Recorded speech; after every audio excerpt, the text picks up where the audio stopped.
Lu, vamos dar início, Lu? Vamos, vamos. Deixa eu ajustar aqui. Vamos que a gente tem que ser pontual hoje, né, Wilson? Senão Hoje o é. Salomão pega a gente aqui. Bom, boa noite a todos. Esse é o nosso projeto, que é o Memória do Movimento Espírita Laico, Grupo de Santos e CPDOC. Hoje a gente tem um entrevistado da noite, que depois o Wilson vai estar apresentando ele. Lembrando que o seguinte, apesar de eu ter atrasado um pouquinho, agora essas entrevistas vão estar disponíveis. A do César Perry, a partir da manhã, ela já vai estar disponível. E as outras, consecutivamente. Eu estava com um probleminha no micro e não estava conseguindo editar. Bom, lembrando mais uma coisa, pessoal, como está sendo gravado, tentar o microfone, ver direitinho, principalmente para não interromper na hora que o entrevistado estiver falando, mas aí sim, pode estar abrindo e fechando na hora que quiser fazer alguma pergunta. Agradeço a presença de todos, agradeço ao entrevistado de hoje, e aí eu vou passar para o nosso presidente do CPDOC, que é o Wilson Garcia, para apresentar o entrevistado da noite. Muito bem, boa noite a todos. Nós estamos recebendo hoje aqui para um bate-papo sobre a história do movimento laico, Grupo de Santos, CPDOC, CEPA, o meu querido amigo Antônio César. Ele diz que é Perry, eu aprendi a chamar de Perry, não tem jeito. Antônio César Perry de Carvalho, que todos conhecem pela destacada atuação no movimento espírita. Eu quero dizer que o César e a sua esposa Célia são amigos de há muitos anos. Sempre tivemos uma relação fraterna, afetuosa, de pleno respeito, trabalhamos juntos, andamos por caminhos diversos algumas vezes, mas nunca houve nenhum motivo de animosidade. Eu acho que é por culpa dele, viu? Porque se ele tivesse um pouquinho do que eu tenho, ele teria cortado. Eu estava falando para o César, agora há pouco em off, que ele não tem um currículo, ele tem uma folha corrida. Tal a extensão do currículo. Eu não vou apresentar o currículo, mas vou falar apenas aquelas coisas básicas para que nós possamos entender um pouquinho das atividades dele. O César é graduado em odontologia, fez mestrado, doutorado, livre docência, foi professor adjunto pela Universidade Estadual Paulista, Júlio de Mesquita Filho, e se aposentou como professor titular da universidade. Atuou também como pró-reitor e concorreu, inclusive, né, César, à reitoria. Mas eu acho que aí a política andou mais para o outro lado. Muito bem, nas atividades espíritas, o César é espírita desde cedinho. Ele tem uma atividade, eu acho que com 8 anos de idade ele já começou. E veio de família católica, mas não muito praticante, segundo eu fiquei sabendo. E o César tem uma curiosidade. Ele tem uma memória fantástica, e, segundo ele, desde 2 anos de idade. Muito bem, a mãe dele foi muito conhecida também, a gente se encontrou algumas vezes, sempre muito sorridente. O César começou com 8 anos e passou por toda a sequência, né, foi da Mocidade, dirigiu mocidades, enfim, está no movimento espírita esse tempo todo. Você está com quantos anos hoje, César? 73. 73, está vendo? Ele é apenas um ano a mais do que eu. Muito bem. Ele conviveu de perto com Alexandre Sec, bem como Sim. com Newton Albach, que está aqui hoje. O Newton já foi nosso entrevistado alguns programas atrás, não é? O César já está na direção da USE, já esteve desde 82. Ele foi vice-presidente, foi no segundo mandato do Nedir Mendes da Rocha, o Nedir daquela grande disputa de 86. Isso. Ele foi em gestão dele na municipal, na USE Municipal de Araçatuba, que ele implantou na cidade o COEM. Foi a primeira cidade fora de Curitiba a implantar o COEM. Me lembro, pelas notícias, que enfrentou uma grande batalha para colocar o COEM lá. Aí me lembrei da batalha que nós dois vivemos juntos para implantar o dirigente espírita. Sim. Foi mais ou menos semelhante. Ele teve muitas vezes no Centro Espírita Luz Eterna, e por aí vai. As atividades dele, foi presidente da FEB, não é? Foi diretor, e teve aquela reeleição que acabou não acontecendo, que deu a saída dele do movimento da FEB. Muito bem. Eu vou começar fazendo aqui uma pergunta introdutória, viu, César? E uma segunda pergunta. A introdutória para ouvir um pouco do que você está pensando. Eu gostaria de saber como é que você está vendo esse movimento atual no meio espírita, em que grandes pesquisas históricas estão sendo feitas, grandes documentos estão aparecendo, e juntamente com o arquivo, tão ansiado arquivo do Canuto de Abreu, está também sendo posto para fora, essa coisa toda. E também, junto com toda essa documentação e releitura histórica do Espiritismo, estão surgindo diversos coletivos espíritas tratando de questões sociais e políticas. Como é que você observa e vive neste momento atual do Espiritismo? Bom, primeiro, Wilson, eu queria saudar todos os que eu estou vendo aqui na tela, né, que já apareceram, o Milton Medran, o Salomão, a Luciana, Jacírio Mauro, o Nilton de Meira Albach, né, que é uma alegria revê-lo, né, depois de algum tempo.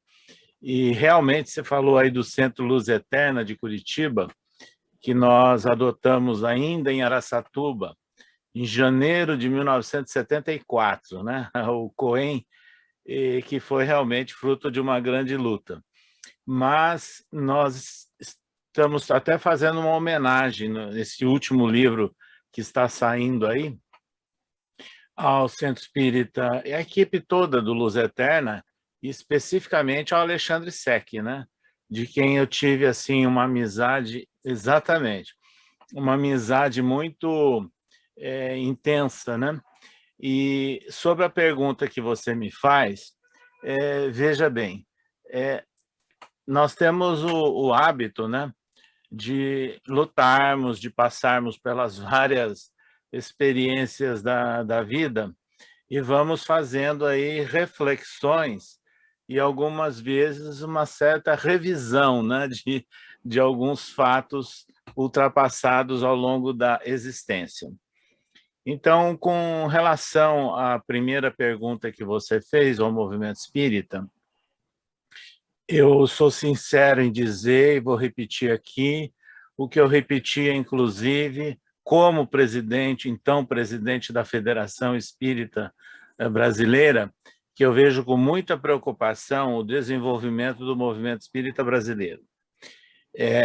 E que, em alguns momentos, eu tenho a sensação dele ter perdido, como se diz, entre aspas, o bonde da história. E essas questões estão vinculadas exatamente a algumas situações de contexto, né, que se viveu desde a chegada do Espiritismo na antiga capital do Império, né, Rio de Janeiro, e que isso não foi muito claro em São Paulo, né? Não houve, né, aquela interferência muito intensa, né, de facções ligadas ao espiritismo, com tendências, eu diria, de restauração de determinadas ideias católicas, né? Isso foi muito presente na cidade do Rio de Janeiro, na capital, e até eu sempre comento que, de certa forma, aquelas primeiras lideranças, né, destacadas do movimento espírita na capital do Império eram católicos praticantes, né? Era a tônica do país, né? Um país que tinha o catolicismo como religião oficial. Então, o espiritismo ele sofreu ali na sua origem essa influência. E depois, no desenrolar do movimento espírita, sempre aconteceram embates, né, com essas tendências diferentes e que, inclusive, afloraram de uma forma assim muito clara no chamado Primeiro Congresso Brasileiro de Unificação, que aconteceu em outubro do ano de 1948 em São Paulo, por convocação da USE, que era recém-fundada, mas que houve uma intensa participação dos estados do sul do Brasil, e Minas Gerais e do então Distrito Federal, onde foram discutidas propostas para o movimento espírita que depois não foram levadas a efeito, ou sofreram algumas alterações, e eu cheguei a conhecer, né, alguns remanescentes já idosos, né, daquele momento do chamado Pacto Áureo,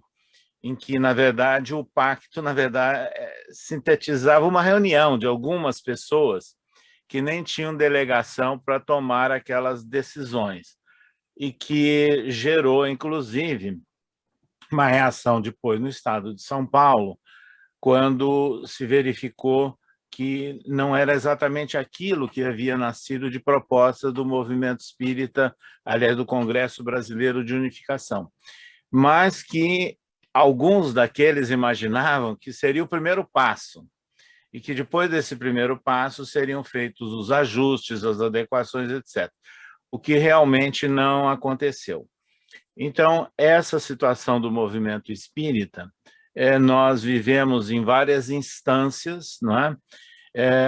Sem dúvida nenhuma, eu considero um ponto alto o momento em que nós tivemos a experiência junto à USE, né, como diretor, depois como presidente, dirigindo o Conselho Deliberativo Estadual da USE, que realmente dava espaço de discussão e encaminhando para decisões para o movimento espírita de uma forma coletiva e emanando, sem dúvida nenhuma, dos sócios, pessoas jurídicas, né, dos centros.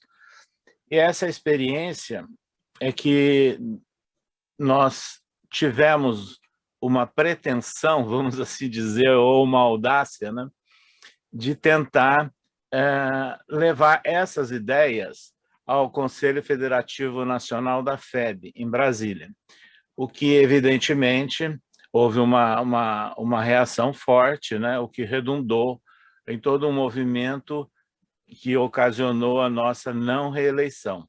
Mas a gente vinha caminhando exatamente com a ideia de rever e fortalecer essa ação efetivamente federativa. Era essa a ideia. E a outra questão no movimento espírita que nós ficamos muito preocupados é com a pulverização, vamos assim dizer, das questões que fogem, né, daqueles princípios básicos de Allan Kardec. Embora a gente viva num país que se diz, né, o direito de ir e vir e de manifestação, não deve haver censura de livros, e eu sempre me coloco aí contrário, inclusive no período que estava na FEB, do imprimato e também do índex proibitório, sempre me coloquei contra, mas o que a gente nota em nosso país é uma proliferação de obras que distraem os espíritas, né? Uma infiltração de autoajuda e de muitas obras que fogem ao escopo de Allan Kardec. Então, isso nos preocupa e, em consequência de tudo isso, a gente nota também que no movimento espírita está havendo uma certa condescendência, vamos assim dizer, em muitos locais, fugindo dos parâmetros do codificador. E a outra questão que nós estamos assistindo, mas sentimos claramente, porque no período que nós estivemos como diretor e até presidente da FEB, nós tivemos um grande privilégio, foi de conhecer todos os estados do Brasil, não só as capitais, e não só as sedes de federativas. E essa é uma das questões que eu sempre coloco, né? Meu pensamento é o da USE. E da USE, para mim, a sede não é uma questão prioritária, porque a sede você pode emprestar de um centro espírita, você pode locar. Então, essa história de campo experimental nunca me contaminou e nunca me convenceu. Então, eu conheci o movimento espírita, inclusive no interior de grande parte dos estados do Brasil. Qual a conclusão que eu cheguei nesse período em que nós estávamos com compromissos institucionais e depois que eu me desliguei completamente dos compromissos institucionais? Que na base, os centros espíritas funcionam como se não houvesse uma entidade federativa. É muito comum nós chegarmos nos centros espíritas e nós vamos encontrar as propostas deles, as campanhas, os livros que eles usam, que eles adotam, de uma forma autônoma, não é? E agora, com a pandemia, nós estamos no dealbar de um novo momento, que é o momento da proliferação dos contatos virtuais. Então, isso é mais um indício de que nós vamos ter que repensar o movimento espírita e as relações entre as diversas instituições espíritas. Essa é uma questão. A outra questão que você me colocou, que aparentemente é complexa, é a questão do política, né? Político nós todos somos, né? Nós estamos sempre fazendo política, no verdadeiro sentido da palavra. Agora, política partidária, algumas vezes nós fazemos também. Eu já tive a oportunidade de fazer.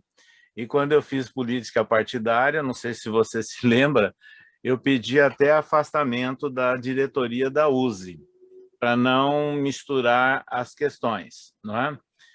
E nós notamos em nossos...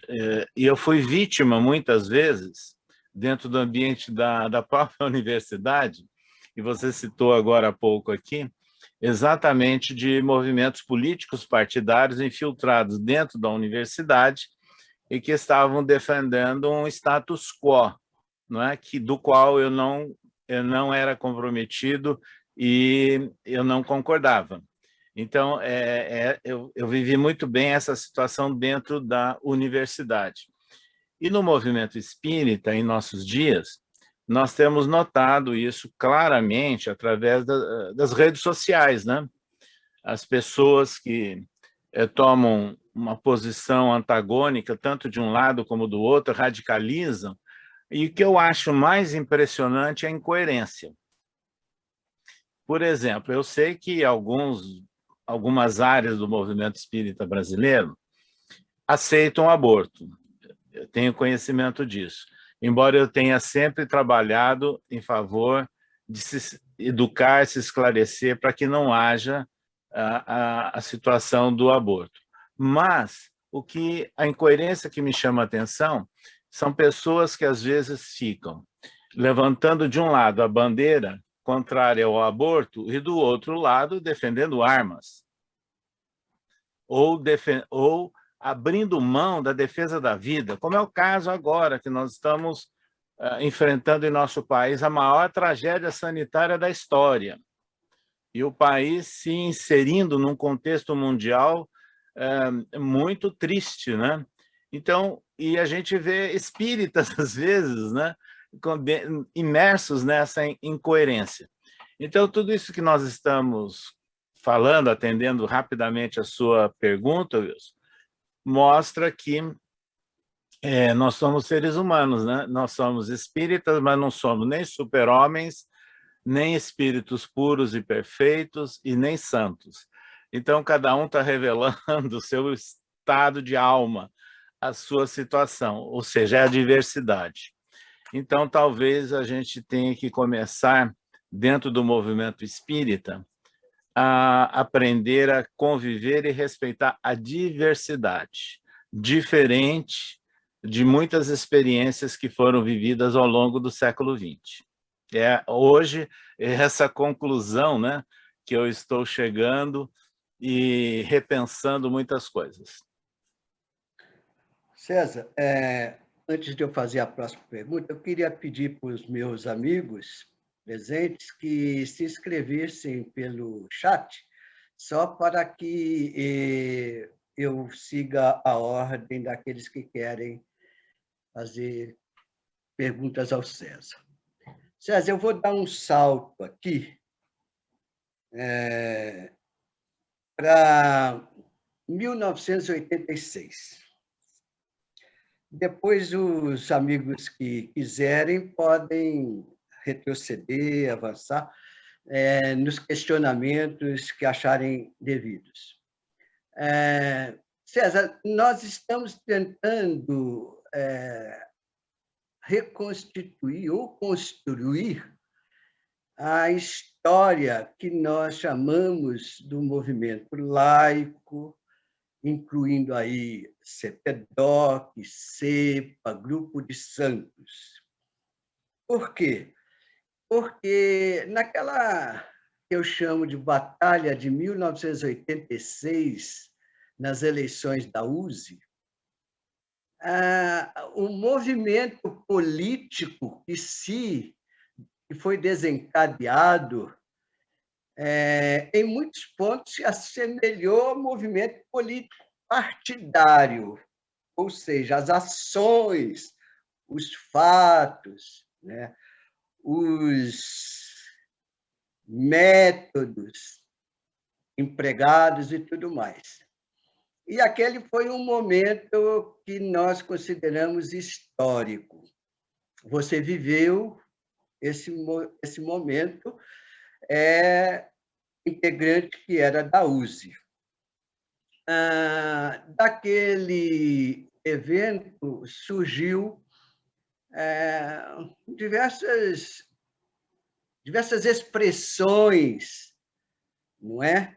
Inclusive, foi a partir daquele evento que se adotou chamar os integrantes da chapa de oposição de Grupo de Santos, que o pessoal de Santos acabou assumindo, e hoje é Grupo de Santos e está tudo aí. Muito bem, mas também surgiu uma frase que a gente ouve até hoje, inclusive de diretores de instituições federativas, acusando o Grupo de Santos de querer acabar com Jesus no Espiritismo. Essa frase, César, eu a escutei há pouco tempo atrás da boca de um presidente de federativa. Muito bem. Eu queria que você me dissesse como é que você viveu aquele momento daquelas eleições? Qual era a sua visão e a sua participação nesse episódio? Como é que você analisou, julgou? Claro que julgar criticamente, analisar criticamente, que é uma atitude normal do ser humano. Como é que você participou e viu tudo isso? Olha, eu vou até revelar aí algumas informações que eu acho que a grande maioria não sabe. Eu tenho a impressão que eu já, com o Wilson, eu tenho a impressão que eu já conversei sobre isso. Eu era muito amigo do Jaci Regis. No período que eu morava em Araçatuba, e o convidava para a participação de eventos, né, da antiga União Municipal Espírita de Araçatuba, hoje USE Municipal de Araçatuba. E, inclusive, ele lançou trabalhos, né, discussões sobre família, né, e espiritismo, e nós o convidamos mais de uma vez. E ele foi hóspede meu e da Célia lá, e mantínhamos amizade com ele e com a esposa, e diversas vezes ele nos convidou e fomos a Santos, né, para participar de eventos na cidade de Santos. E nós tínhamos, naquela oportunidade, momentos que nós trocávamos ideias sobre o movimento espírita, eu diria, com a maioria de pontos afins. Inclusive, o que a gente discutia muito era essa influência, né, que ainda é muito marcante no movimento espírita, de misticismo, né, de algumas práticas que lembram rituais, né, religiosos. A gente conversava muito sobre isso. Então, eu me tornei amigo do Jaci, do Henrique Diegues, e não contato muito próximo, mas várias vezes eu estive com o José Rodrigues, né? Que, aliás, ele era jornalista, né? Trabalhava num jornal de Santos. Em função disso, isso eu estou falando começo dos anos 1980, mais ou menos entre 81, 82 e 83. Em função disso, o Henrique Diegues fez contato comigo bem no comecinho do ano de 1986, nos sondando para participar da eleição da USE com eles. É isso que é um fato novo, né, que, para alguns. Eu fui convidado pelo Henrique Diegues. E, na época, eu não aceitei, em primeiro lugar, porque eu morava em Araçatuba. E outra porque, naquele instante, já estava havendo vamos assim dizer, uma radicalização entre algumas posições, tanto do chamado Grupo de Santos, como do outro lado, né, do movimento espírita paulista. Mas nós abrimos mão. Mas, de repente, nós assumimos uma função universitária em São Paulo, e que nós tínhamos que comparecer e participar de reuniões quinzenalmente. Cada 15 dias nós estávamos em São Paulo. E como eu era ligado ao Conselho Deliberativo Estadual, eu fui procurado por alguns companheiros do movimento espírita para integrar uma chapa com o Nedir. Mas eu confesso a vocês que eu conhecia muito pouco o Nedir Mendes da Rocha. Eu conhecia o Nedir do Conselho Deliberativo Estadual, ele era, na época, acho que era presidente da UME de Campinas, ou depois da Regional de Campinas, por aí, era o contato que eu tinha. E depois de muita insistência, eu acabei concordando com eles e participei dessa chapa, que teve o nome de Tríplice Aspecto. Agora, veja bem, eu morava em Araçatuba e vinha a cada 15 dias em São Paulo. Eu não senti e não percebi, nos primeiros momentos, porque eu tinha até um cargo secundário, né, na USE, era de terceiro secretário.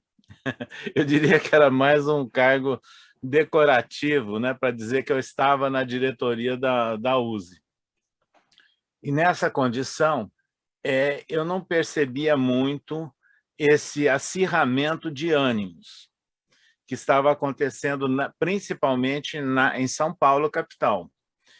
Mas, logo depois, em função de assumir um encargo de pró-reitor na Unesp, eu me mudei para São Paulo no começo de 1989, já era vice-presidente da USE, e aí eu comecei a sentir esse estado de coisas, que estava tomando uma situação de antagonismo muito radical, né, entre os dois lados e dentro da USE, alguns companheiros ali dentro da USE com essa posição, com o qual nós não concordávamos, porque embora eu tivesse alguma discordância, vamos supor, de algumas posições do próprio Jaci depois, e eu cheguei a participar, acho que o Wilson estava presente, houve um seminário, um simpósio, aliás, na sede da FEESP, em São Paulo, em que eu participei, o Jaci, teve mais alguém que eu não me lembro, e o assunto era esse, né? Mas eu não tinha essa posição radical como a diretoria da USE estava tomando. Em função disso tudo, eu fui procurado com surpresa, porque eu não almejava isso, por algumas pessoas mais ligadas historicamente ao movimento espírita paulistano, como o senhor Otílio Campanini, né? E que aí me contou da situação do ex-presidente da USE, do Esquiliró. Eu conhecia muito o Geraldo Spínolo, tinha contato, então aí eu vim saber que estava havendo realmente um mal-estar muito grande, né? Inclusive desses ex-dirigentes da USE com aquela diretoria da qual eu fazia parte. E aí me convidaram e insistiram que eu fosse candidato a presidente da USE. Acabei sendo e fui eleito contra o Nedir. Veja bem. Então, eu era vice-presidente do Nedir e fui incitado a montar uma chapa contra o Nedir, né? E que aconteceu em julho do ano de 1990. A partir daí, na nossa diretoria foram sendo incorporados muitos companheiros que tinham ligações, né, com o chamado Grupo de Santos, mas que nós íamos convivendo naturalmente com eles. E você, inclusive, teve uma participação ativa desde o começo, até fazendo a proposta do jornal Brasil Espírita, e depois numa proposta editorial da USE. Então, a partir do momento que nós assumimos a presidência da USE, de um lado, a gente tinha reação pelo fato de a gente ter sido candidato e levado à diretoria da USE em função daquela chapa liderada pelo Nedir. E, do outro lado, nós já tínhamos pessoas que estavam juntando esforços e procurando amenizar algumas situações. E, no fim da nossa terceira gestão como presidente, nós propusemos um acordo de união, que era alguma coisa inimaginável na época na USE. E esse acordo de união, nós reunimos os representantes que concordaram em participar com a diretoria da USE de várias reuniões para nos unirmos em torno de Allan Kardec. Então, quando nós concluímos o mandato, aí foi eleito o Atílio como presidente, e ele realizou aquilo que já estava planejado, que era o INCOESP, que foi realizado no AMB em janeiro do ano de 2001, 5 meses depois de eu deixar a presidência da USE. E, inclusive, o Jaci participou. O Jaci estava lá, tinha um stand montado, e, se não me falha a memória, acho que foi a última vez que eu encontrei o Jaci encarnado, e outros companheiros ali vinculados a Ilha Santos. Então, na verdade, ao longo desses 10 anos, né, em que nós estivemos, depois que nós assumimos a presidência da USE, nós fomos tentando, na medida do possível, amenizar esse estado de coisas. Mas estava claro, né, que tinha havido uma certa cisão e tinha havido alguns momentos assim de radicalização. embora a gente mantivesse amizade e mantivesse contato com o Amilcar Del Chiaro e com outros companheiros, né, que tinham uma posição ou mais neutra ou ligeiramente favoráveis ao Grupo de Santos. Então, foi a experiência que nós vivemos aqui na última década, né, do século XX. Muito bem, a lista já se formou, continua aberta para aqueles que querem fazer pergunta. O Mauro quer te questionar. Vai, Mauro. Boa tarde. Antes de tudo, dar as boas-vindas, PR, ao nosso encontro. Satisfação realmente vê-lo. Me lembro de ótimos momentos que vivemos juntos, eu particularmente, com você e a Célia, em vários momentos. Posteriormente, eu soube também da relação muito bacana que você teve com a Jacira, que era da mesma região que você. Então, sem dúvida, a amizade faz parte da nossa história, do nosso relacionamento. Mas, evidentemente, seguimos, né, caminhos diferentes. Oi? A Jacira é de Rio Preto, né? Eu sou de Jales, mas eu fiquei... Jales. Porque em Rio Preto. Eu tinha a lembrança da região. Eu estudei na Unesp, em Rio Preto, inclusive. Então, pode ser que venha daí alguma lembrança. Então, PR, eu queria, na esteira aí da questão levantada pelo Wilson, um dos objetivos desse projeto, né, o pessoal comentou com você, é a gente compreender um pouco a história do movimento laico. E claro que aquele momento do embate das duas chapas da USE foi um momento importante que precisa ser refletido, analisado. É interessante também o relato que você faz agora, que na minha memória, você estava presente na articulação. Eu realmente posso estar completamente enganado, porque já faz 30 anos isso, né?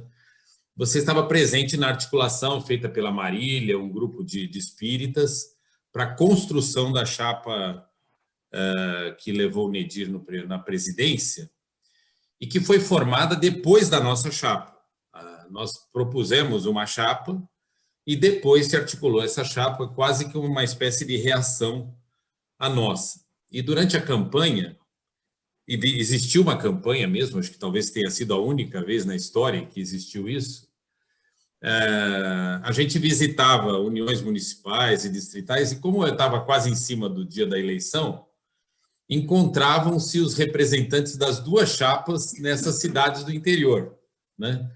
Íamos lá, um fazia apresentação, outro fazia apresentação também, mas a minha memória é de que você tinha sido um dos articuladores dessa segunda, da chapa do Nedir.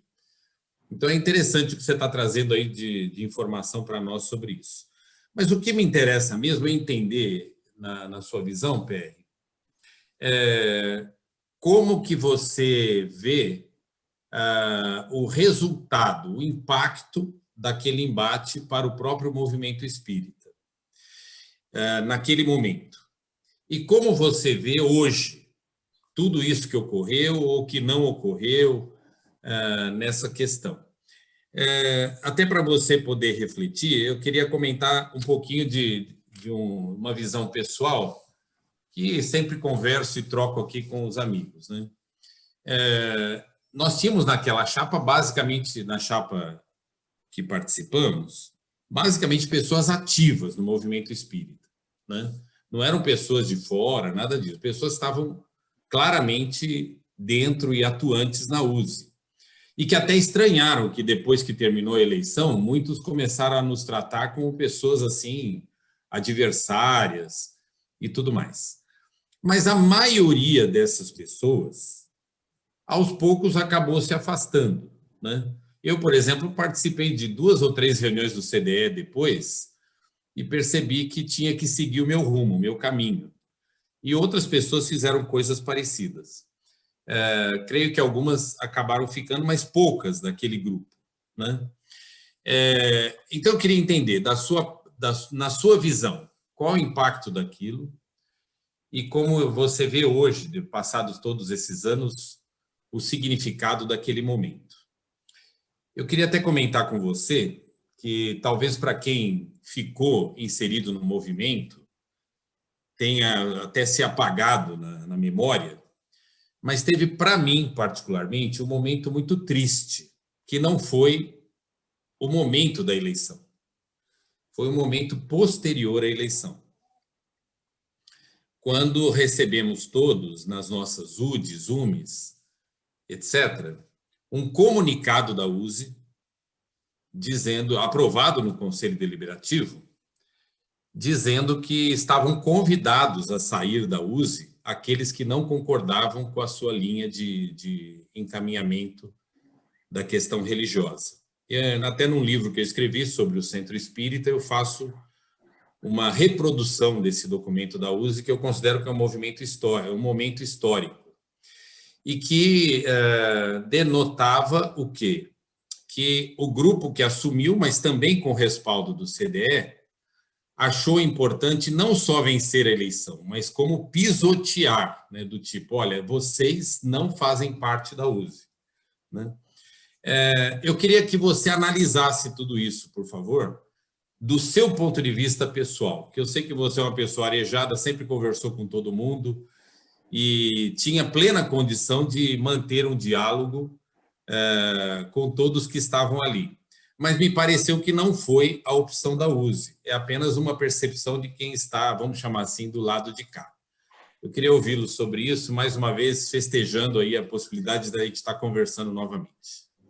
Olha, sem dúvida nenhuma, foram momentos difíceis, Mauro. E eu diria que o resultado desse embate ele foi danoso, né, para o movimento espírita. Quando a gente olha isso passado o tempo e sem paixão. Naqueles momentos, começando por onde você citou aí no início, eu participei de algumas reuniões, poucas, preparatórias daquela chapa, mas eu não era nem a cabeça pensante, nem o articulador. Tanto não era que eu acabei depois me afastando, né? Exatamente dos articuladores, que não era só um, dos articuladores e cabeças pensantes daquela chapa.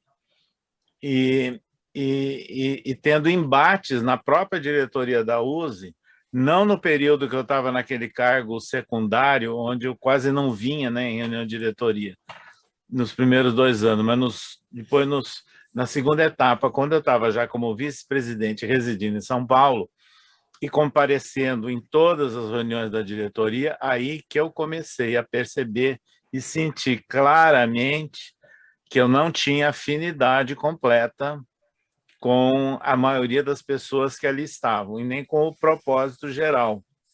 E foi aí que começou a ter embate, inclusive interno, né, de posições, e que redundaram naquela proposta que eu recebi de vir a ser candidato a presidente da USE, sendo, inclusive, concorrente com o presidente da época. Essa foi a situação. Agora,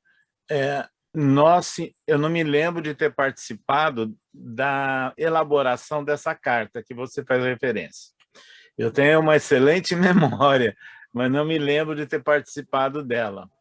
Quer dizer, e provavelmente no CDE, isso foi levado no CDE, dentro daquele estado de espírito, né, reinante naquele começo. Mas eu considero... Se me permite só complementar, foi proposto na época chamada, né, 14ª UD, a UD da Vila Formosa, que propôs ao CDE e acabou sendo aprovado. Porque eu não participei dessa elaboração. E eu sou completamente contrário a esse processo de exclusão, né? E principalmente dentro do movimento espírita, né? Porque contraria tudo aquilo que a gente defende, né? Mas foi em função de tudo isso que eu comecei a perceber, nas vezes que eu vinha a São Paulo, e depois, quando eu passei a residir em São Paulo, o ambiente estranho que existia, né? E, sem dúvida nenhuma, para mim foi um parâmetro muito interessante observar as reações do ex-presidente da USE, que era Antônio Esquiliró, né? E do seu pai, né, o Geraldo Spínola, e de outros, né, que eu comecei a observar. Então, eu considero que esse embate e essa posição de antagonismo não é o ideal. Veja bem, a gente pode ter ideias diferentes, mas nós não podemos ser inimigos. Né? É essa a situação. E, de certa forma, eu acabei vivendo isso no movimento espírita anos depois. Né? Acabei vivendo exatamente essa situação, onde, na realidade, hoje eu considero altamente positivo de eu estar numa posição independente e trabalhando em termos doutrinários, em contato com as bases, que são os centros espíritas, né? E não vinculado estritamente a objetivos institucionais, e muitos dos objetivos institucionais, às vezes, merecem uma reanálise ou uma grande reflexão de nossa parte, né? Então, hoje a minha posição é essa. Você fez uma pergunta aí, eu vi no começo, não sei se foi a Jacira ou se foi o Mauro, se eu achava interessante um diálogo, né? Salomão. Entre Foi Salomão, foi Salomão. Entre a FEB e a CEPA. Sem dúvida, mas não há, eu acho que não há, no momento, ambiente para isso. Porque depois Ainda que... não há. Não há. Depois que nós saímos da FEB, houve uma alteração radical, vamos assim dizer, daquilo que o Nestor estava começando a preparar, no estilo do Nestor, né? Mais devagar, depois eu tentei acelerar e não deu certo. Então, mas eu acho que o diálogo seria o melhor caminho. Muito bom. Agora a Jacira. Bom, César, também quero agradecer muitíssimo, muitíssimo a sua presença aqui entre nós, é uma honra para nós. Eu não sei se você tem conhecimento, mas eu estou presidente da CEPA. A CEPA é hoje uma associação internacional espírita, né? Nos libertamos da ideia de confederação, que já não era mesmo, e também a questão da América, né? Era pan-americana, hoje nós temos grupos no mundo todo, então não faria mais sentido. Nessa condição, César, eu tentei dialogar com a CEPA e com a USE. Infelizmente, não fui bem sucedida. Então, eu queria te dizer, inicialmente, que quando eu falo que é uma alegria para nós conversar com você, é de verdade, é um sentimento que você não se lembra de mim no movimento espírita, porque eu participei da Mocidade Espírita na região de Jales, muito jovenzinha, e me casei muito cedo. Então, eu participei assim, com pouca... Embora tenha feito o curso de dirigente de Mocidade Espírita, em Araraquara, aquela coisa toda. Mas eu me lembro muito de você, ali na nossa região.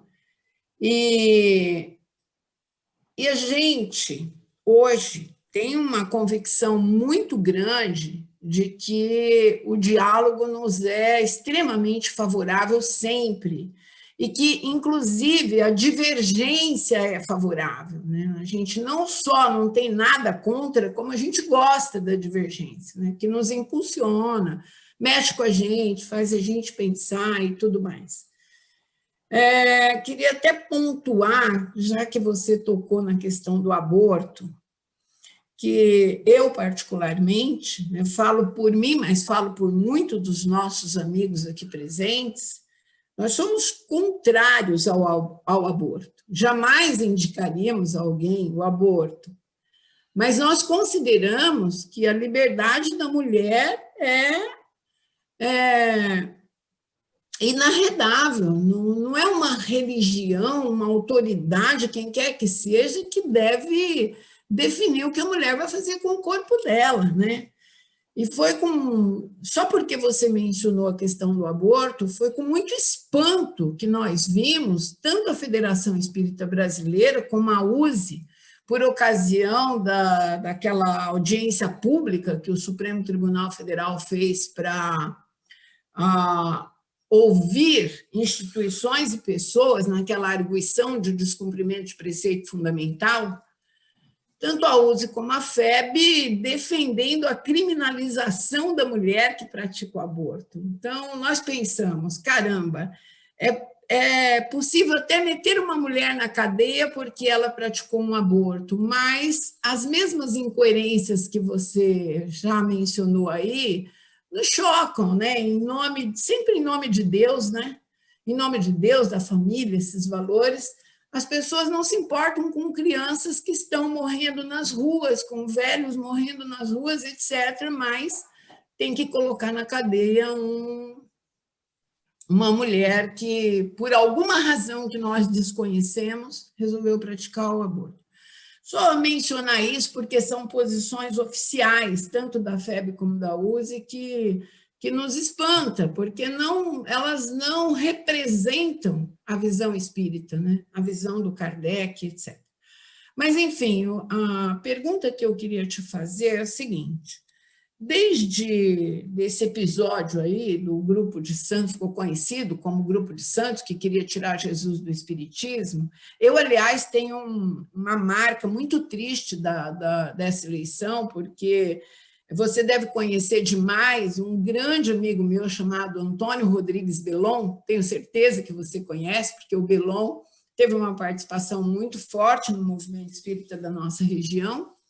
Ele foi eleito pela UME em reunião presencial com todos os centros da UME para vir representar a nossa UME aqui na eleição. E quando ele ia se levantar para votar, outro sujeito levantou na frente dele e falou: não, senhora, a minha procuração é posterior à sua. Então, essas coisas, Perry, que, sem dúvida, deixam uma marca triste, né? Como o Mauro falou, uma lembrança triste, porque uma pessoa simples, para sair de Jales naquele tempo, andar 600 quilômetros de ônibus, né? Não foi uma... Vamos combinar que não foi uma atitude fraterna, solidária, respeitosa, né? que aconteceu aí pelas instituições. Mas vamos lá. Naquela época ficaram essas marcas, né? A marca que a gente queria tirar Jesus do espiritismo e tantas outras que não conferem absolutamente com a verdade, porque elas poderiam refletir, sim, visões diferentes, né? Visões diferentes, porque isso existe lá dentro do movimento oficial religioso, existe entre nós, e a gente, felizmente, tem aprendido a conviver com isso, porque faz parte. Mas, infelizmente, houve esses episódios tristes, nós tivemos boicotes assim, explícitos aos nossos eventos, muitos, que a gente poderia dar apenas um exemplo. Estão aqui hoje o Milton Medran e o Salomão, que podem contar muito melhor aquela história da carta que a Federação Espírita do Rio Grande do Sul enviou aos centros espíritas recomendando às pessoas que não fossem ao nosso congresso. Isso a gente teve a tristeza de constatar, assim, além de tantas outras coisas. E a pergunta que eu lhe faço, você praticamente já respondeu na intervenção do Salomão, mas a gente gostaria demais de dialogar, porque o Espiritismo é uma filosofia que tem uma contribuição fabulosa, e a gente podia aprender junto nas diferenças. Então, a minha pergunta é, se você vislumbra para algum tempo, se não agora, a possibilidade do diálogo. Ou em alguma instância. Ou em alguma instância, pelo menos. Olha, eu sou claro em dizer o que eu já repeti para algumas pessoas que nós teríamos que experimentar em São Paulo algo semelhante àquela nossa proposta de 21 anos atrás, aliás, quase 22, que é o Acordo de União, que, na verdade, ali naquele momento, em 1999, depois começo do ano 2000, nós conseguimos reunir instituições que não participavam da USE, muito pelo contrário, até competiam com a USE, mas elas participaram daquele instante que redundou depois num grande evento em janeiro de 2001. Eu disse há uns tempos atrás a um dirigente da USE exatamente isso, e essa é a minha opinião. Então, eu tenho a impressão que poderia se tentar se abrir um caminho, uma porta, né, de diálogo, né, nesse sentido, pensando no movimento espírita como um todo, né? Essa que é a ideia. E nós notamos que todas as vezes que há uma eleição, vamos assim dizer, né, não é só no estado de São Paulo, não, em alguns estados aí eu tenho sabido e ouvido dizer coisas que competem com cenários aí que a gente conhece do meio político, né? E também tem estados que mantêm o índice proibitório, né, da relação de livros, estados que mantêm isso vivo, e como também mantém a relação dos expositores que podem ser convidados e levados a um estado, que se não passar pelo crivo de uma entidade, não podem falar naquele estado. Nós temos vários casos assim no Brasil no momento. Então, eu acho que está chegando um instante em que nós vamos ter que começar a abrir esse espaço. É um espaço de convivência, vamos assim dizer, mas eu acho que tem que começar a abrir. Uma informação interessante que, pelo menos com a gente aqui em São Paulo, acontece, não sei com os colegas de outros estados, mas em São Paulo acontece bastante. Os centros espíritas ligados o centro que a gente frequenta, o Mauro é presidente da diretoria executiva, eu sou presidente do conselho. Esse centro é filiado à USE. E vejam só, os centros, particularmente, convidam a gente para participar de eventos, para fazer palestra, para desenvolver lá um workshop, etc. As nossas relações são proibidas com as instituições, mas entre os centros a gente conversa. Então, é isso aí. Não, é isso. E olha, de uns anos para cá, eu aceito todo o convite que me faça para fazer palestra. Para mim, pouco importa se é ligado à instituição A, B, C ou D. Eu vou fazer ali o meu trabalho como espírita, né? Então, eu acho que a gente tem que partir para uma posição desse tipo, né? Muito bem. Agora, o Milton Medran. Obrigado, Wilson.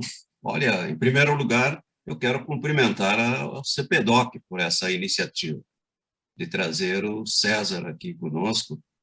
Eu não sei se ele pode se declarar laico, provavelmente não, mas certamente pluralista, sim. E uma disposição imensa que ele sempre teve, eu sei disso, para o diálogo, para esse entendimento entre as diversas correntes que naturalmente existem no espiritismo, como existem em todos os agrupamentos humanos. Mas, César, saudando a sua presença aqui entre nós, você, na sua fala inicial, discorreu muito bem sobre o momento em que nós vivemos e sobre o que, de certa forma, a própria pandemia está nos trazendo. Essa possibilidade de dialogarmos mais, de nos tornarmos uns mais conhecidos que outros. Eu tenho recebido convites para fazer palestras em centros que eu jamais imaginaria que me convidassem, não fossem essas intervenções que a gente tem. Enfim, esse momento que se vive no movimento espírita, de uma certa forma, graças à a esse momento histórico que se vive. Você falou muito bem em diversidade, e eu sei que você preza a diversidade no meio espírita. Mas eu gostaria de lhe fazer uma pergunta a respeito disso. Naturalmente, que isso que chamamos historicamente de unificação foi importante historicamente no movimento.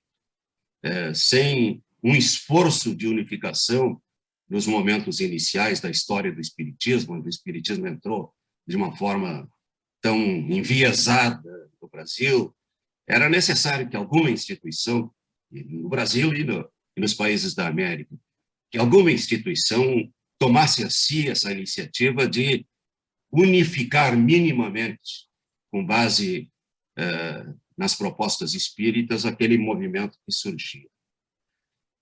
Agora, o que eu lhe gostaria de perguntar, essa diversidade que vivemos hoje, que é reconhecida por tantos, e a qual nós fomos levados, inclusive, por essa capacidade que nós temos de assimilar a autonomia do espiritismo, a autonomia da moral espírita, das propostas espíritas, se essa diversidade ainda se compatibiliza com unificação.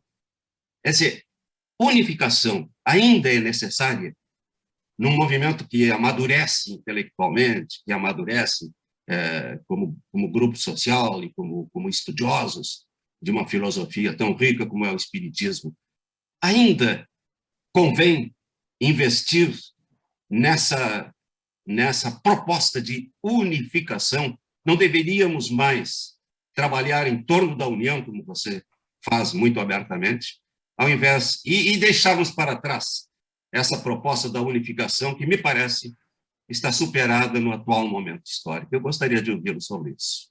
Olha, Milton, já há alguns anos eu uso a palavra união e não unificação.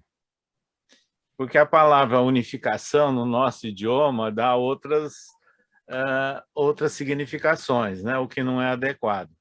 Mas, sem dúvida nenhuma, são momentos, né, históricos em que tem que ser se adequando, né?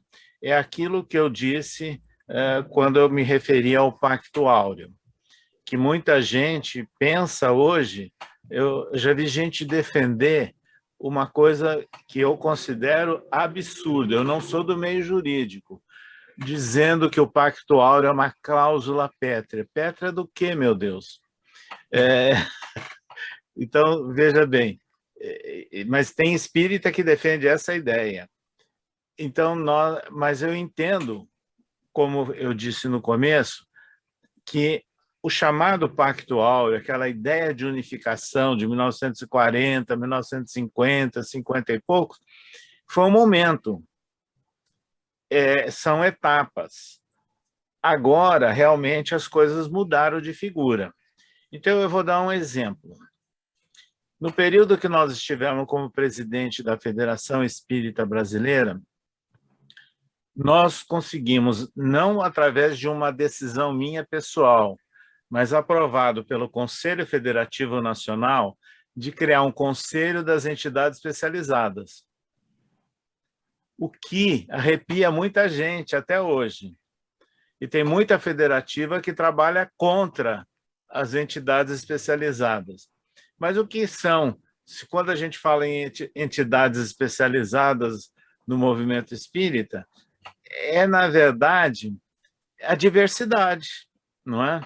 Então, quando nós conseguimos criar esse conselho, e que chegou a funcionar lá na sede da FEB, mas era um conselho ligado ao Conselho Federativo Nacional, nós tínhamos participantes lá que eram ligados à CEPA, e eu sabia disso. Mas nós não fizemos nenhuma restrição, entendeu? Porque eles estavam ali representando uma entidade especializada. Mas o que eu estou dando exemplo é o seguinte: se no passado a gente tinha uma federativa no Estado, e hoje a gente tem entidades especializadas também, elas não podem ser marginalizadas. E eu conheço, eu não vou citar caso, que tem entidades especializadas aqui no Brasil e fora do Brasil, hoje fazem um movimento melhor do que aquelas entidades que se dizem representantes do espiritismo. Então, eu estou falando tudo isso para chamar a atenção que nós estamos vivendo uma outra época, uma outra realidade que nós estamos vivendo. E, além dessa realidade, vem agora a questão das discussões, das reuniões virtuais. Quando nós começamos a ter essas reuniões virtuais e abrindo, né, para exposição, para reuniões, aí vem uma indagação. Será que nós vamos precisar de ter sede central? Será que não vai ser mais importante esse contato virtual e com a participação de um maior número de pessoas? Então, veja, nós estamos entrando numa nova fase, numa nova época. Então, tudo isso nos leva a crer que vai chegar um momento que aquela ideia fechada que a gente tinha de unificação, ela está se transformando e vai ter que se adequar. E a palavra unificação, ela vai ter que ser deixada realmente de lado pelos vários sentidos que ela tem.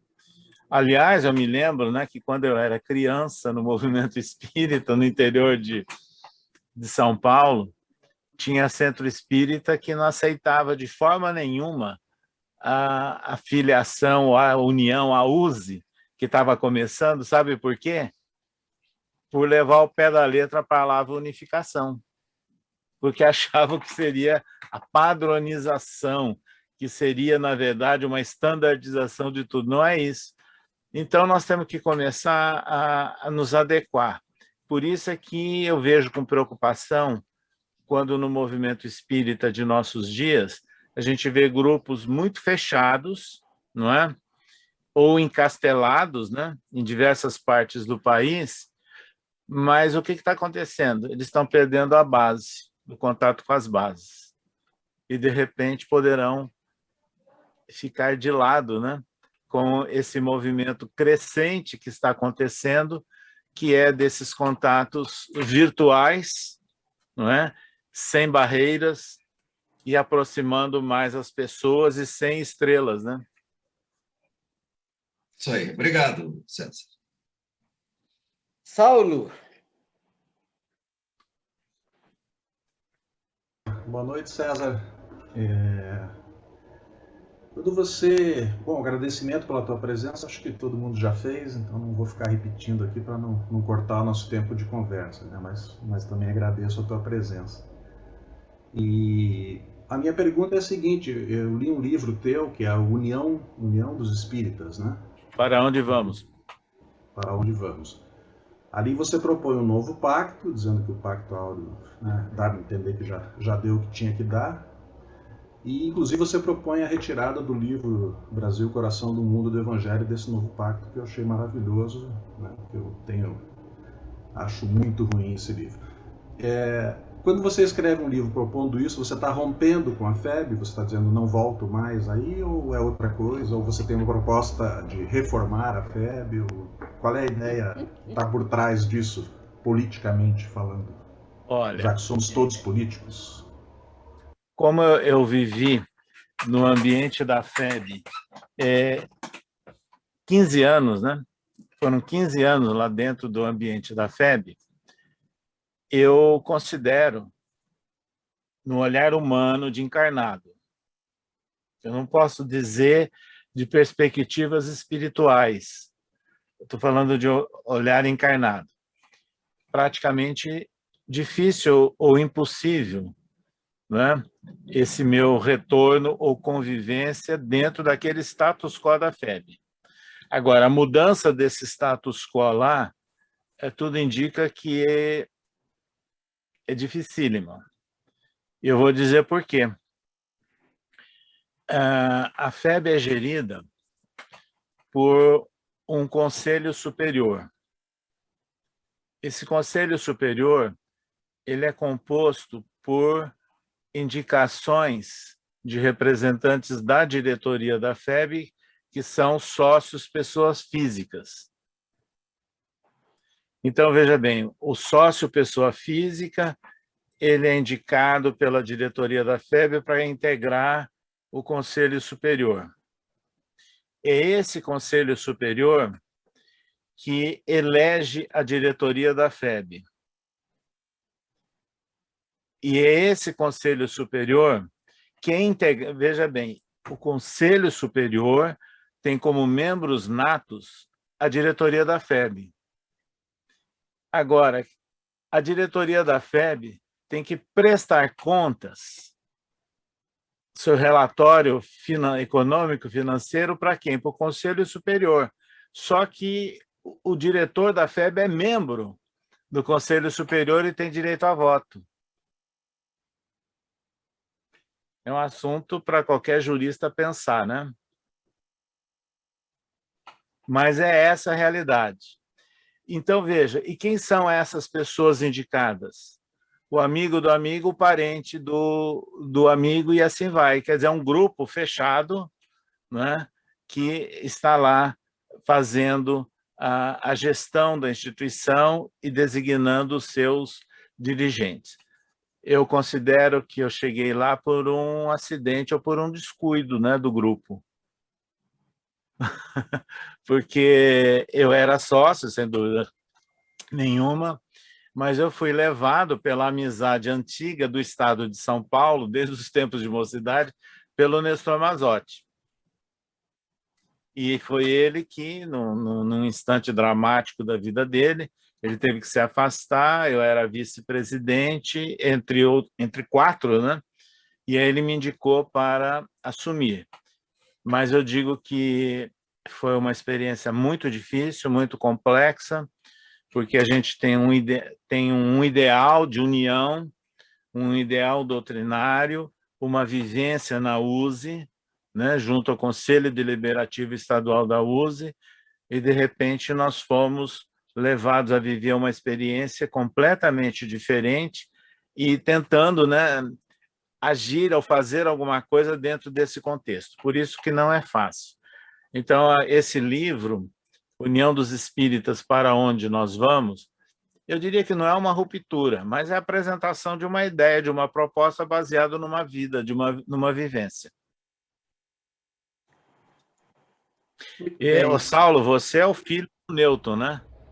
Eu sou, mas ele não tem culpa, viu? Não, eu estou lembrando que a última vez que eu te vi foi na casa do Alexandre Sec. Maria Tereza. Numa das vezes que eu estive lá em Curitiba, já residindo em Brasília, você estava presente. Legal. A gente sempre ouviu falar bem de você aqui, pelo pai e pela mãe também. Obrigado pela resposta, César. Muito bem.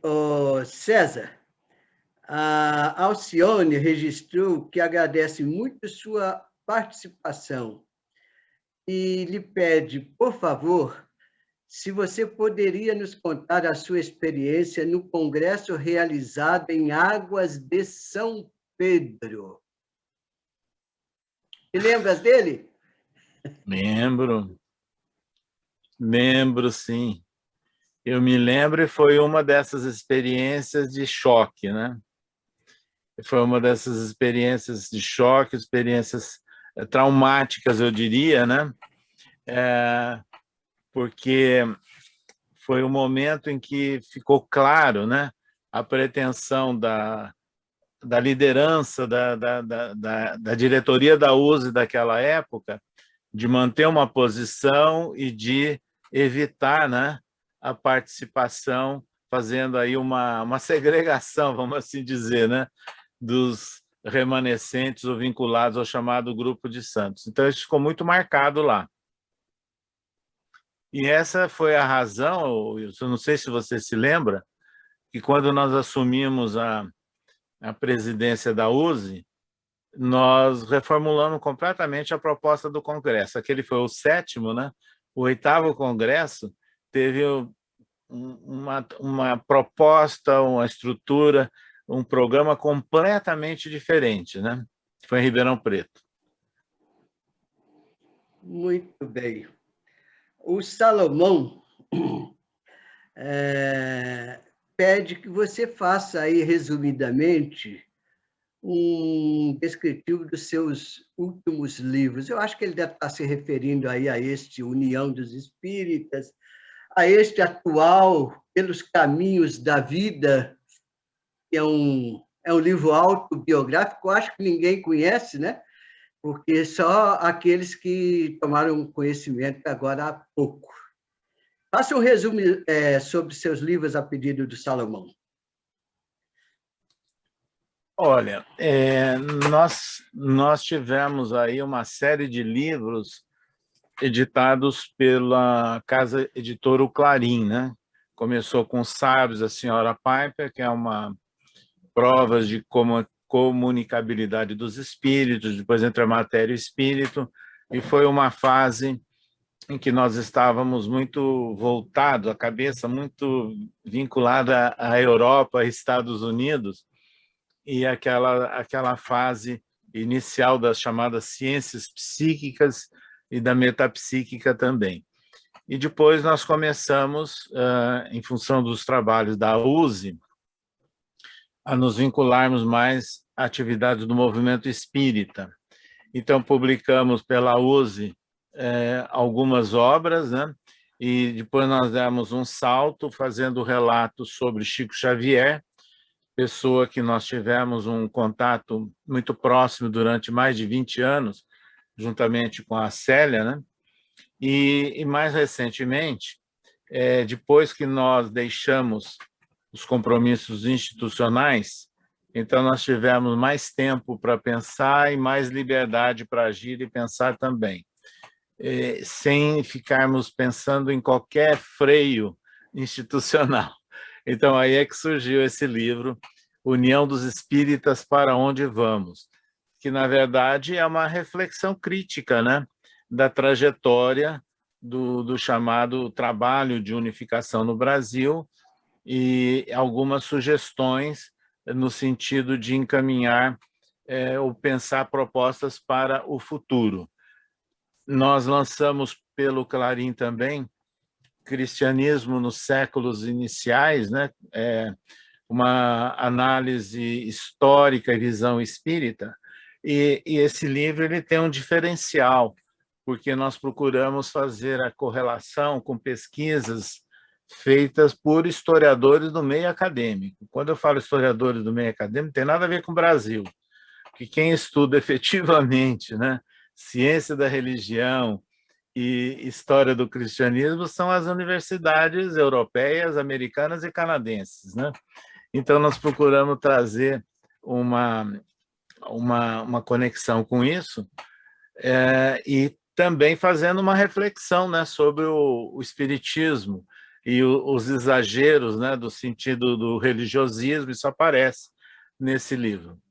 E agora, nesse último, tem outros que surgiram, mas nesse último, que foi lançado virtualmente e com um grupo pequeno lá no CCDPE em São Paulo, Pelos Caminhos da Vida, Memórias e Reflexões, nós nos inspiramos num historiador europeu, Eric Hobsbawm, né, que fala do que seria uma autobiografia, né, o que não é comum no movimento espírita. Mas eu resolvi aceitar o desafio meu, mental, né, psíquico, e de fazer isso enquanto eu tenho boa memória e evitando que façam ilações, como eu já encontrei muitas ilações aí a respeito da minha pessoa, e que eu me lembro do Borges, aquele escritor argentino, né, que escreveu O Outro e Eu, um conto. Então, você é o eu e, de repente, você escuta falar sobre um outro, que é a visão que constrói sobre você e que não é necessariamente coincidente. E como teve uma pessoa que um dia chegou para mim e falou, olha, como eu te conheço, eu estou vendo que você não tem nada a ver com aquele outro que estão descrevendo você por aí afora. Então, eu achei interessante fazer esses relatos, mas, assim, estabelecendo conexão com o contexto. Então, esse livro vai aparecer aí muita história real e relatos relacionados com o movimento espírita da nossa região lá, do estado de São Paulo, do Brasil e internacional.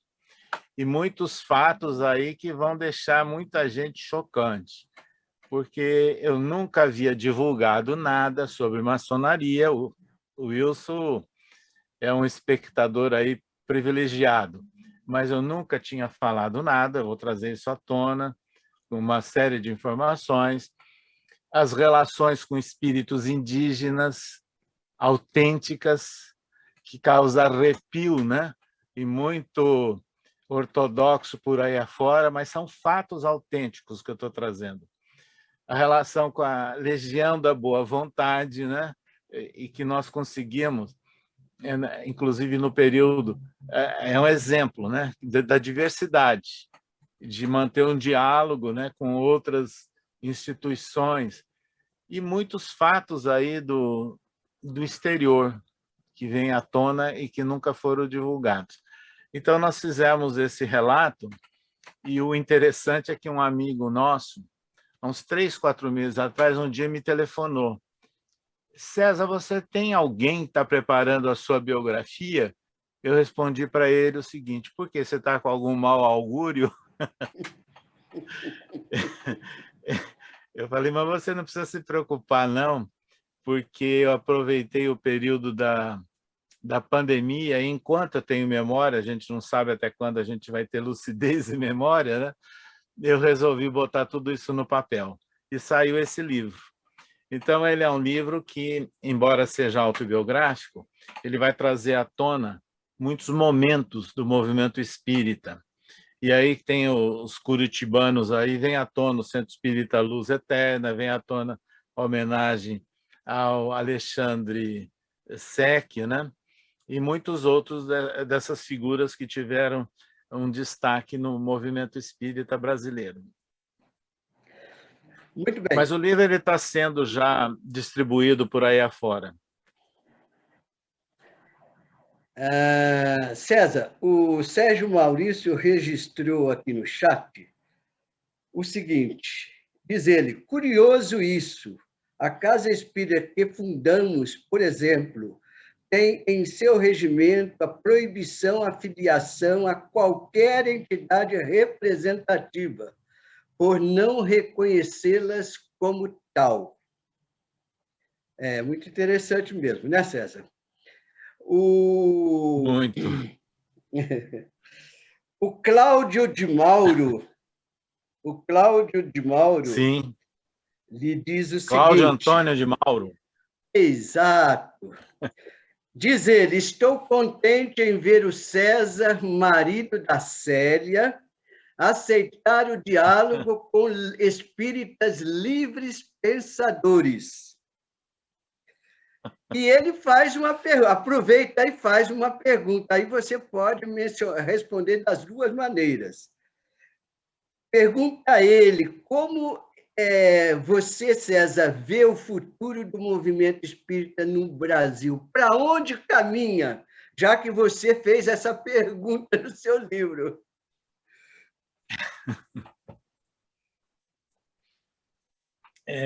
Veja bem, nós temos, eu já vou repetir o que eu falei, uma preocupação muito grande, porque a outra questão é que no movimento espírita brasileiro, boa parte não acreditam nos encarnados, não acreditam na posição, na opinião, na vivência dos encarnados, tem que ouvir um desencarnado. Então, esse é um problema muito sério, muito complexo. Então, e a outra questão é que está muito patente no movimento espírita brasileiro, eu diria que um ancestralismo, né, reencarnatório, vamos assim dizer. Provavelmente nós somos espíritas pela primeira vez, a grande maioria. De onde nós viemos? De lutas religiosas? Alguns. Outros fiéis seguidores, né, de algumas religiões. Então, está muito patente no meio espírita brasileiro a ideia da hierarquização, de uma sede central que comanda as demais, não é? Então, e de um respeito muito grande àquilo que imaginavam no passado ser o Espírito Santo ou coisa que o valha. Então, hoje, está muito presente, são momentos. Por isso é que nós procuramos muito valorizar hoje as obras de Herculano Pires, que eu considero o principal filósofo espírita do Brasil, né? E aquele livro dele, O Espírito e o Tempo, é formidável e nós divulgamos muito esse livro e consideramos o conjunto da obra de Herculano Pires que ela deve ser mais lembrada, mais estudada. E então eu acho que o movimento espírita passa por situações assim muito complexas, muito difíceis, não é? E que a gente tem que olhar até o que está acontecendo aí, né, no ambiente de religiões, né, e de algumas mudanças, de algumas alterações, e até no sentido político, né? Haja vista o que a gente acompanha na União Europeia e os impasses que eles sofrem lá. Muito bem. Eu queria informar que nós estamos caminhando para o fim e não podemos estender muito, porque daqui a pouco a CCEPA de Porto Alegre, cujos membros alguns estão aqui, Milton, Salomão, vai fazer, neste mesmo espaço, uma live em homenagem ao Jones, Maurício Jones. Então, nós temos que ser breves aqui. Eu vou registrar a pergunta da Jacira, viu, César? Para terminar, uma pitadinha de aperto em você. Diz ela: queria saber se o César lê alguma coisa que escrevemos, escritores ligados à CEPA e ao CPDOC. Eu recebo a revista digital de vocês. E leio, sim. Eu recebo. Inclusive, esses dias chegou uma, né?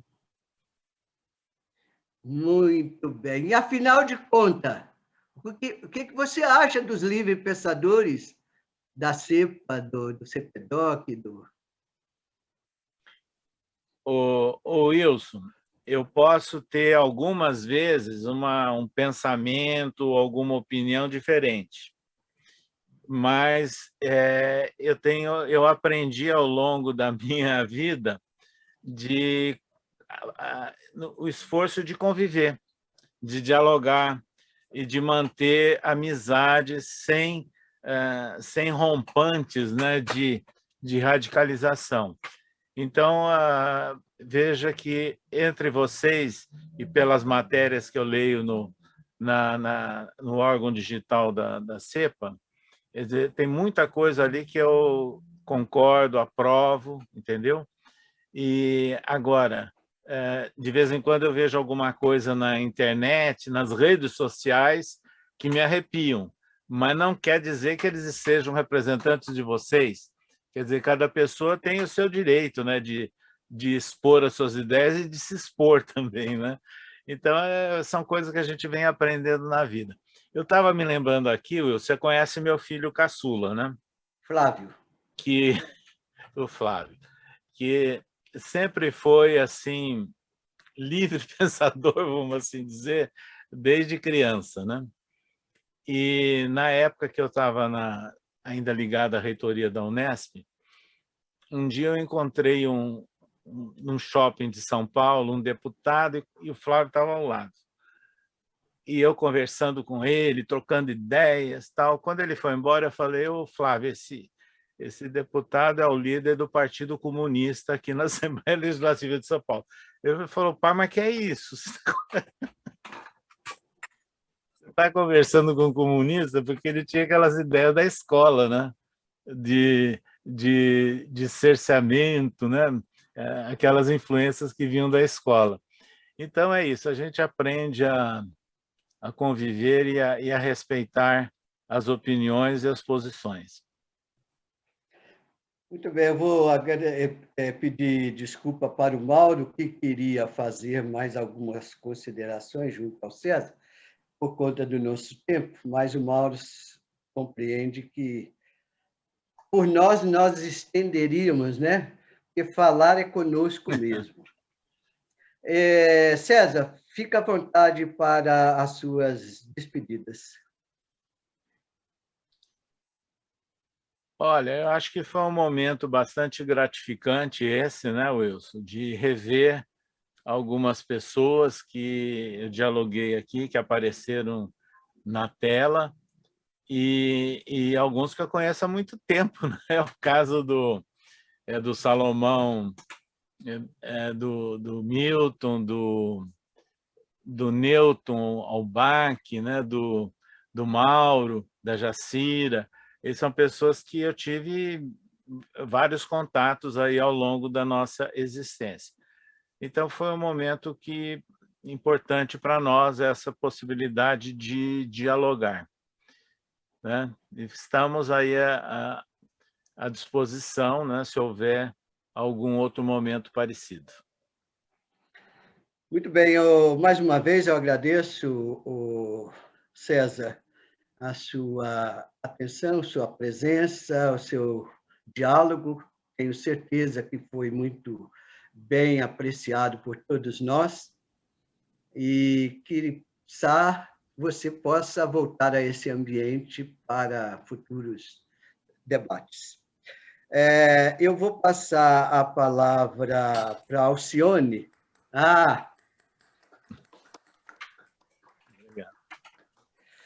Obrigado. Eu vou passar a palavra para a Alcione para anunciar o próximo evento e, em seguida, para a Luciana, que fará o encerramento. Muitíssimo obrigada, César. Foi maravilhoso. Foi muito, muito bom estarmos juntos novamente. E eu queria, então, deixar avisado que o nosso próximo evento será dia 23 de julho, uma sexta-feira, às 18 horas, com o seu Geraldo Espínola. Então, estão todos convidados, imperdível também.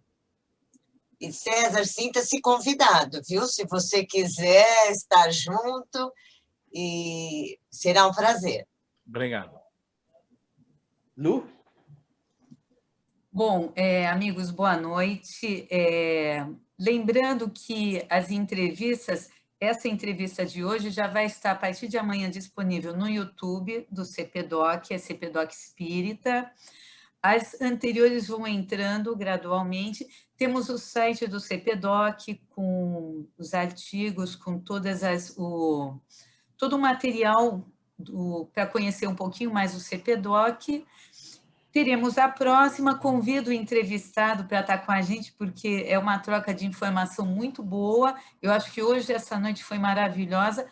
Agradeço aos presentes e até a próxima. E quem quiser vai continuar mais um pouquinho para ficar na homenagem, né, do Maurice Herbert Jones, que vai ser daqui a pouquinho, tá bom? Um abraço, uma boa noite.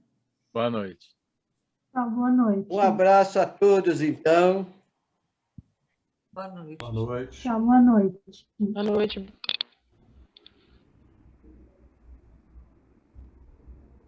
Boa noite e abraço para todos. Boa noite. Boa noite. Boa noite.